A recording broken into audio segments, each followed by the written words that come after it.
तुम्हारा इस राज्य में रहना अब सुरक्षित नहीं है। नागराज को तुम्हारी मायावी शक्तियों का आभास मिल चुका है और वो तुम्हें मुझसे छीनकर जरूर ले जाएगा। वो हमारा पीछा कर रहा है। तुम्हारा इस जल राज्य में रहना अब असंभव है। ये कहते हुए पद्दरानी बेटी को तालाब के ऊपर बड़े कमल के फूल पर छोड़ देती है। सुन रहे हो, घर में जरा सा भी चावल नहीं है। इस बार खेत में भी अच्छी फसल नहीं हुई। हाँ भाग्यवान, मैं बहुत ही चिंतित हूँ। ऐसा चलता रहा तो भूखा मरना पड़ेगा। तुम एक काम करो, उस कमल के तालाब में बहुत सारा पानी फल उगे हैं, लेकिन कांटे के डर से कोई वहाँ नहीं जाता। अगर तुम कुछ पानी फल तोड़कर बाजार में बेचोगे तो कुछ पैसे मिल सकते हैं। हाँ भाग्यवान, वही करता हूँ। देखते हैं कि कुछ पानी फल मिलता है कि नहीं। ये कहते हुए अजय कमल के तालाब के ओर जाता है। फिर पानी में उतरते ही सुनाई देता है, ये क्या? किसी बच्चे की रोने की आवाज। ये रोने की आवाज किस तरफ से आ रहा है? अजय आवाज का पीछा करके आगे बढ़ते ही देखा कि एक बड़े कमल के फूल पर एक प्यारी सी बच्ची रो रही है। इतनी बड़ी कमल की फूल और इसके ऊपर इतनी मासूम बच्ची को कौन छोड़ के चला गया? ठीक उसी वक्त तालाब के पानी से पद्दरानी निकल आती है। ये मेरी बेटी, इस तालाब के नीचे मेरा राज्य है। वहाँ ये सुरक्षित नहीं है, इसीलिए बेटी को तुम्हारे पास छोड़ रही हूँ। इसका ख्याल रखना और याद रखना, ये बच्ची कोई साधारण लड़की नहीं है। 5 साल पूरे होते ही इसकी दिव्य शक्तियाँ प्रकट होगी। मेरी बेटी को कभी दुखी मत होने देना। ख्याल रखना इसके आंसू कभी जमीन पर ना गिरे, नहीं तो तुम्हारे गांव में भयानक संकट आ जाएगा। ये कहकर पद्दरानी पानी के अंदर चली जाती है। तभी अजय बच्ची को लेकर घर लौट आता है। गीता, अरे ए गीता, किसको लाई देखो। भगवान हमारे घर किसे भेजा है? क्या हुआ? आज इतना खुश क्यों हो? कब को गए थे पानी फल तोड़ने? अभी लौटने का समय हुआ। अरे इतनी प्यारी बच्ची आपको कहाँ से मिला? इसकी पूरा शरीर मानो जैसे चमक रही है। सब कहता हूँ गीता, लेकिन उससे पहले तुम वादा करो कि तुम किसी को बताओगी नहीं। ठीक है बाबा, मैं वादा करती हूँ, कभी भी किसी को नहीं बताऊंगी। फिर अजय गीता को पूरी घटना खोल के बताता है। आज से ये हमारी बेटी, ये मुझे कमल की तालाब से मिली और देखो ये कमल जैसे ही प्यारी है, इसीलिए आज से मैं इसका नाम रखूंगी कमलिनी।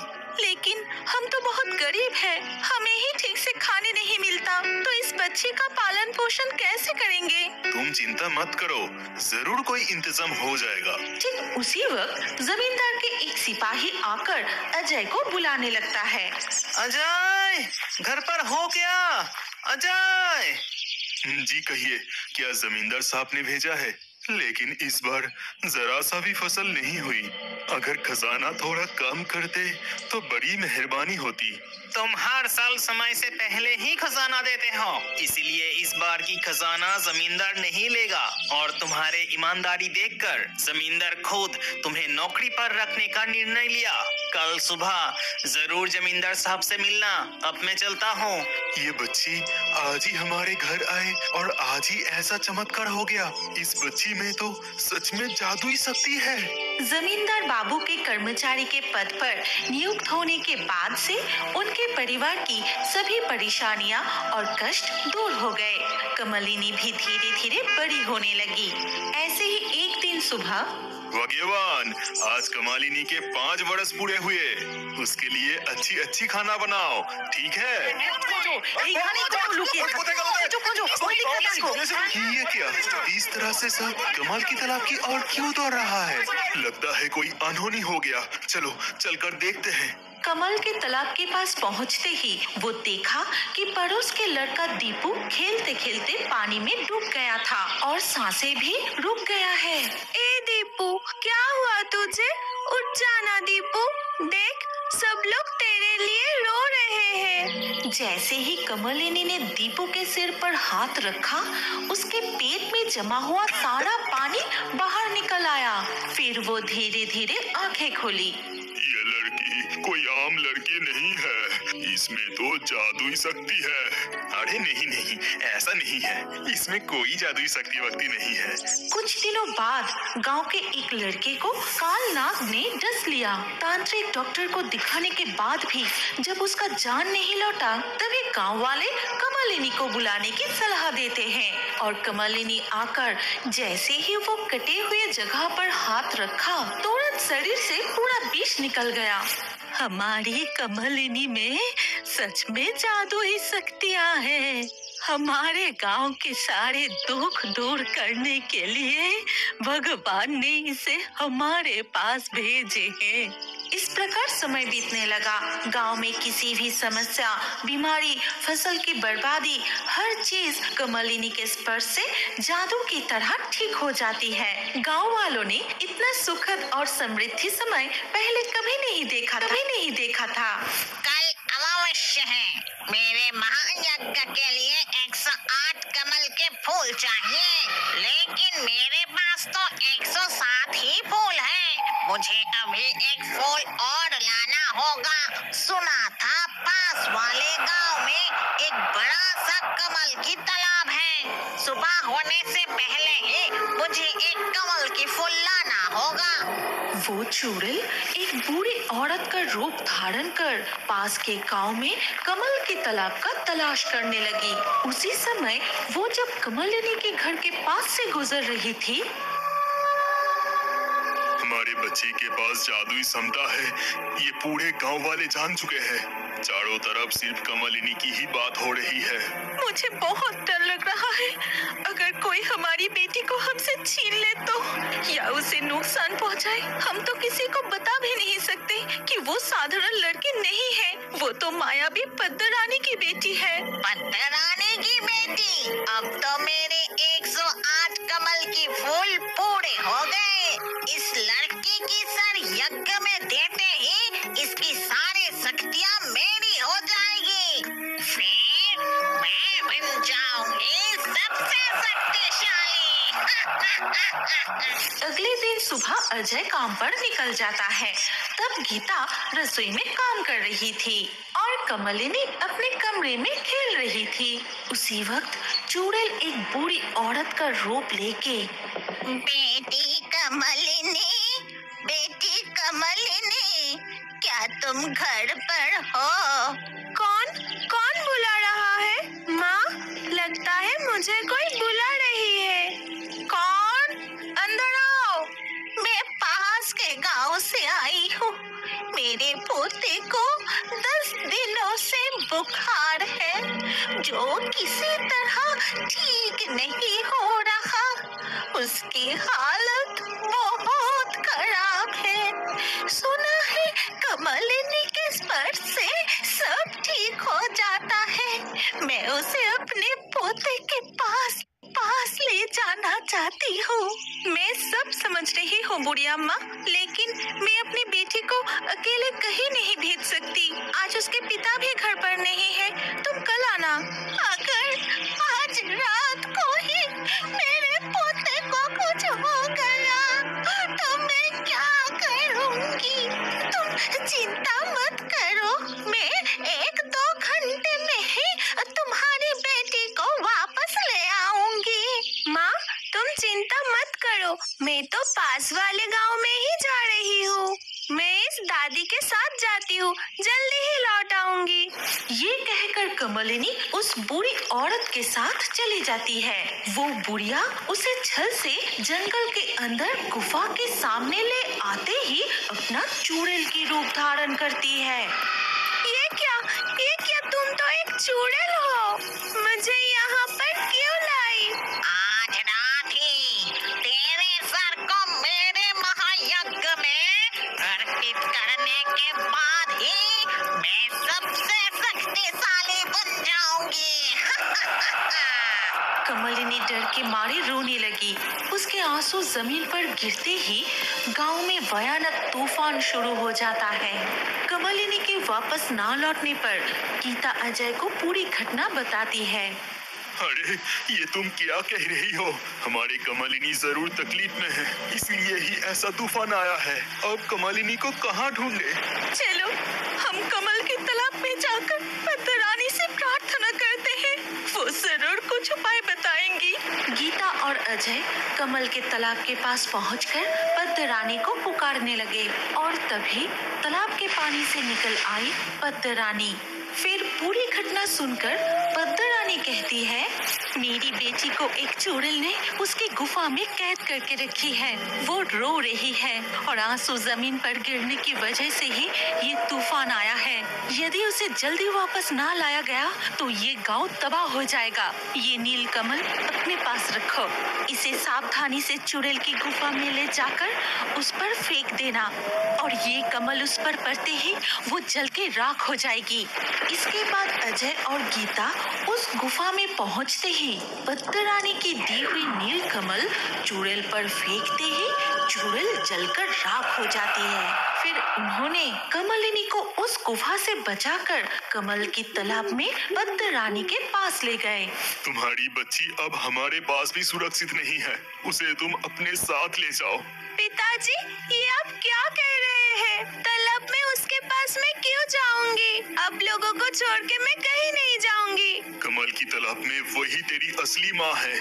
इसके बाद अजय कमलिनी को सारी बातें बताई। सब कुछ सुनने के बाद कमलिनी बोली, मैं पद्दरानी के साथ जा सकती हूँ, लेकिन एक शर्त पर। पद्दरानी, आप वादा कीजिए कि मुझे अपने पिता माता से मिलने देंगी।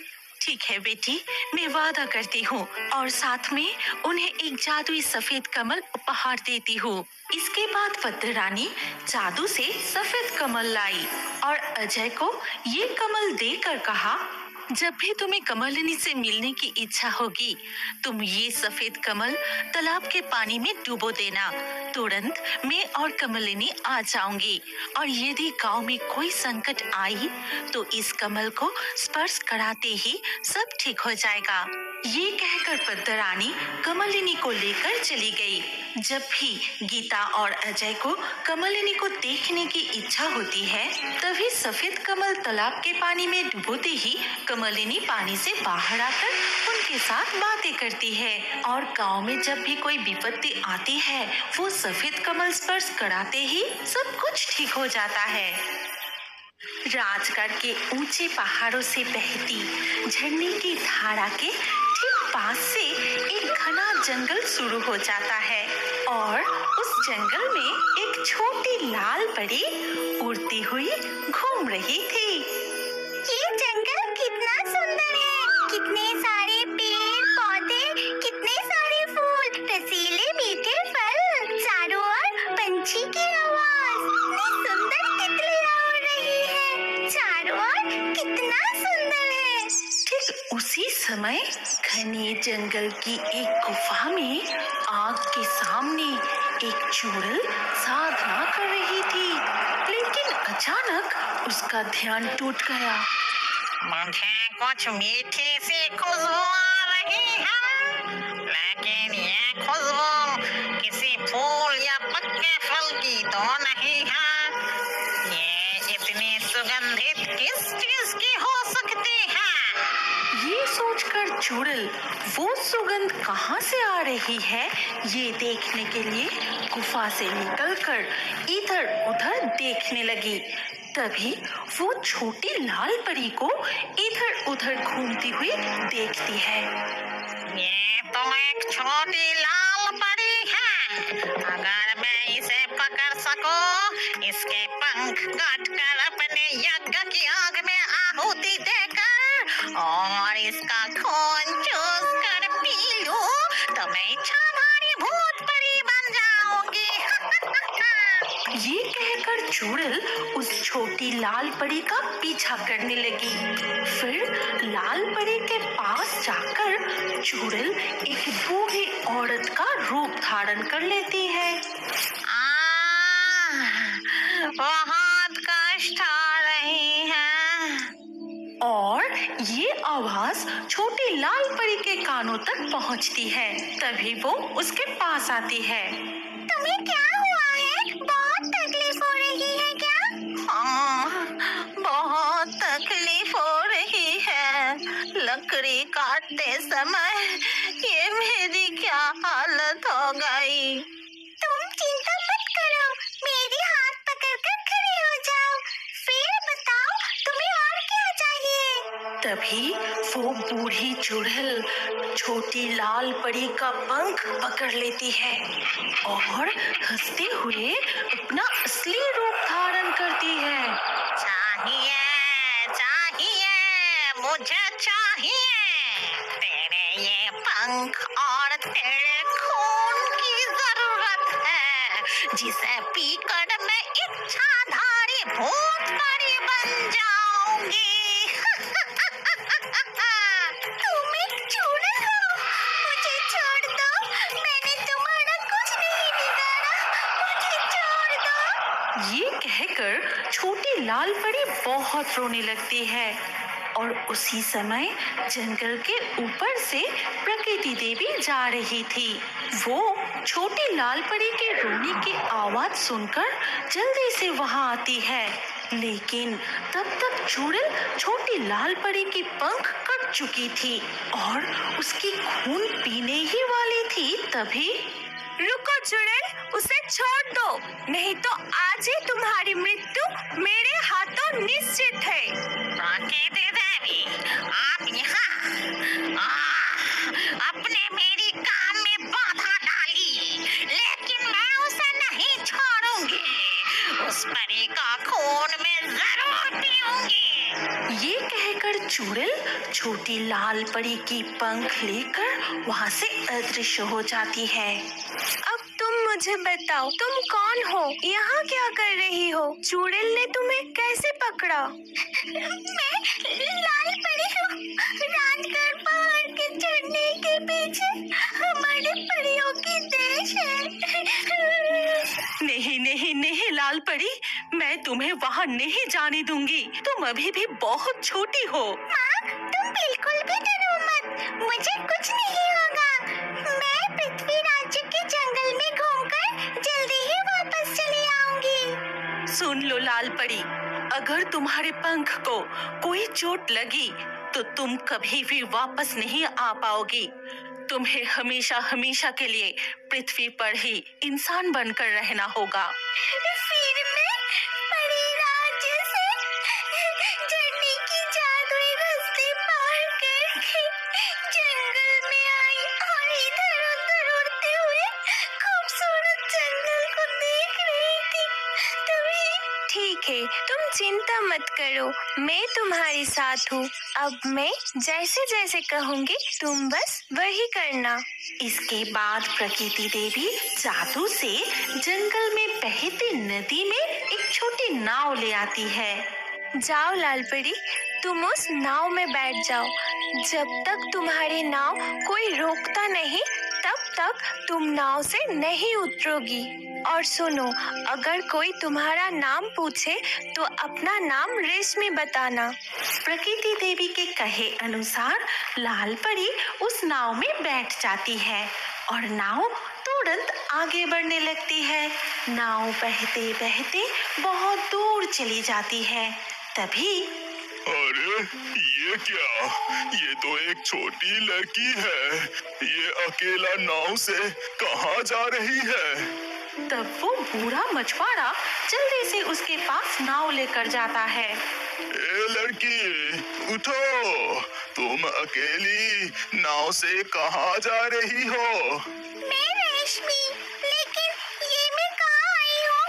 मुझे बहुत प्यास भी लगी है, क्या तुम मुझे पानी पिला सकते हो?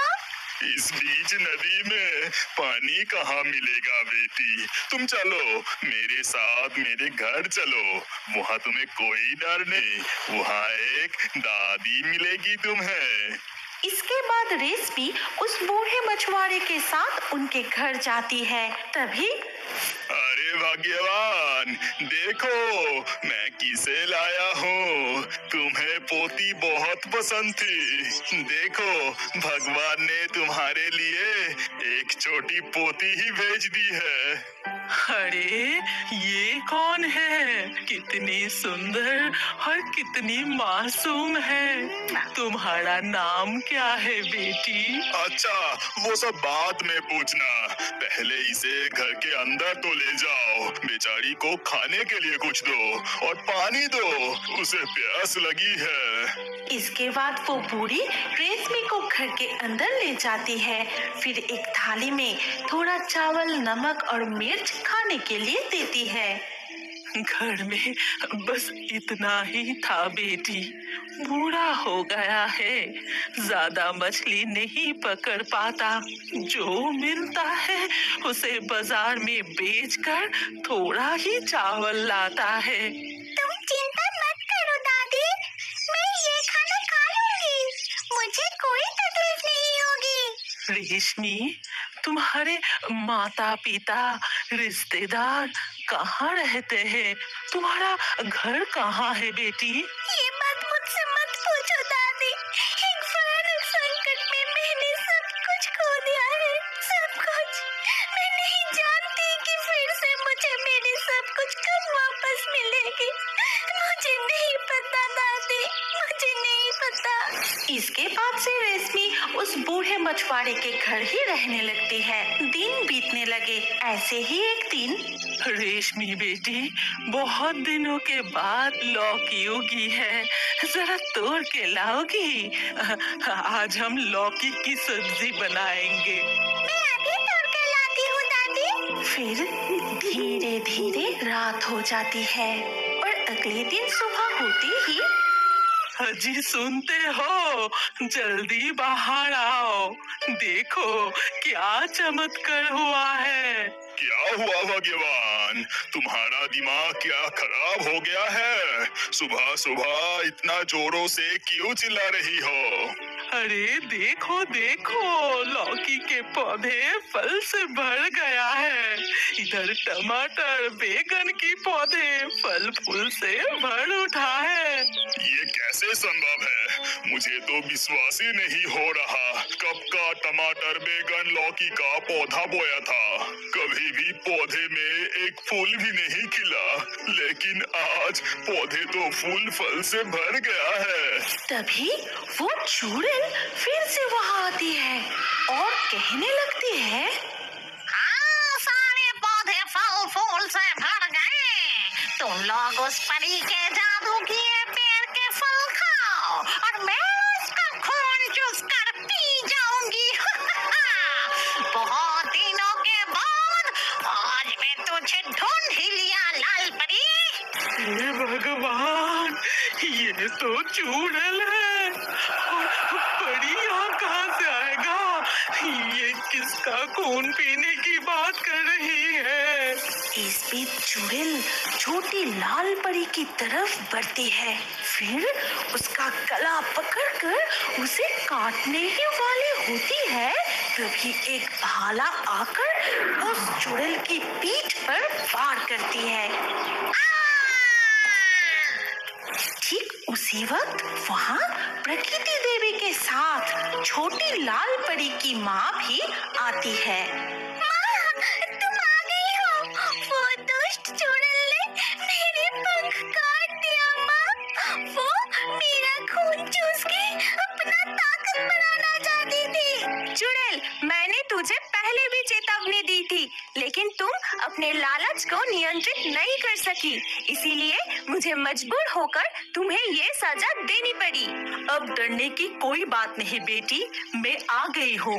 प्रकृति देवी मेरे पंख का हिस्सा लेकर तुम्हारे लिए नए पंख बना देंगे, फिर हम परी राज्य में वापस चले जाएंगे। इसके बाद प्रकृति देवी माँ परी के पंख से एक पंखुड़ी लेकर छोटी लाल परी के कंधों पर स्पर्श करके मन ही मन मंत्र जपते ही छोटी लाल परी के भी 2 सुंदर पंख बन जाते हैं।